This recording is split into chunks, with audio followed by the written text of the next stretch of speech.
اخمشو که خوب تنظیم کرده، جنگی داره وارد میشه. قبل یکی دیگر از خوبهای کاشی این چهره اسلام دودایف، این مهدی تقوی. خوش تکنیک سالهای نچندان دور ما، بسیار گزینه خطرناکی است. باسم در تلاش میزنه زیر کار کتفال کشیگی روز.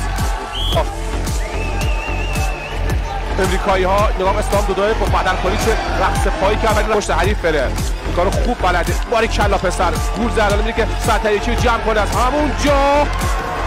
اسلام دودایف میره که واسه با قوس کردن پیش انداختن فاک کنه. فولت چنگ خارج کنه. اینجا تعادل اسلام دودایف به هم میخوره. علیری حالا میاره بالا اسلام دودایف درخشان میکنه از همونجا به زمین.